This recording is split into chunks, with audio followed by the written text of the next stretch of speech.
श्रीराम जय जय राम. नमस्कार.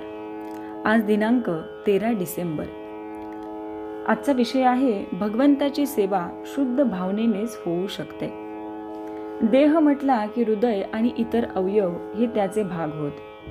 पण समजा देहाचे इतर सर्व अवयव शाबूत आहेत आणि हृदय तेवढे बंद पडले तर सर्व इंद्रिये शाबूत असूनही त्यांचा उपयोग नाही. या उलट हृदय चालू असून इतर अवयव जरी काम करायला समर्थ नसले तरी उपचार करून पुन्हा पूर्ववत व्यवहार चालू होण्याचा संभव असतो.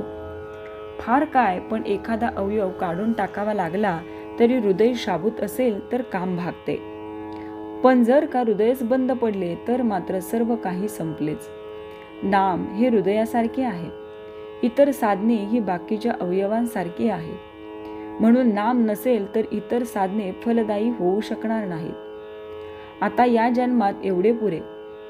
हा न्याय फक्त भगवंताच्या स्मरणाला तुम्ही लागू करता, पण पैसे मिळवण्याला किंवा विषय भोगण्याला मात्र तो लागू करत नाही. याचे कारण भगवंताचे स्मरण केले नाही तरी चालते असे वाटते. प्रपंचात जिला प्रीती असे म्हणतात ती भगवंताकडे लागली की भक्ती बनते. प्रपंचातला लोभ भगवंताची आवड बनते. अशा रीतीने आपले विकार भगवंताकडे लावता येतात. एक प्रवासी होता. गाडीमध्ये त्याला जागा चांगली मिळाली म्हणून आपल्या स्टेशनवर न उतरता गाडी शेवटी थांबते तिथपर्यंत तो गेला आणि त्याच गाडीने तो पुन्हा परत आपल्या गावी आला. त्याचप्रमाणे आपला जन्म मरणाचा प्रवास चालला आहे. तुम्ही त्या प्रवासाप्रमाणे परत येऊ नका.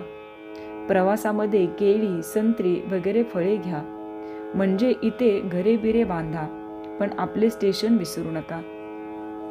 भगवंत हे आपले स्टेशन आहे.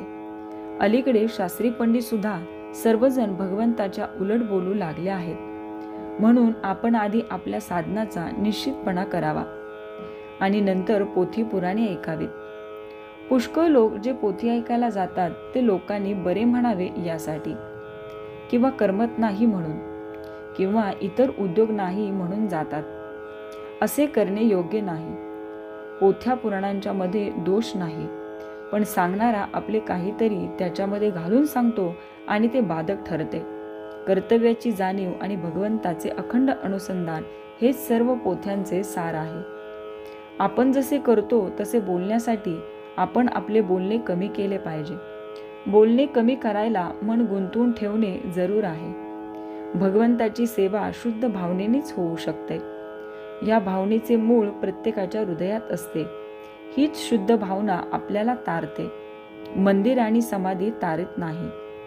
देहाच्या सहवासाने जशी देहाशी एकरूपता झाली त्याप्रमाणे भगवंताचा विसर पडू न देता त्याचे स्मरण सारखे ठेवले तर त्याच्याशी एकरूपता का होणार नाही.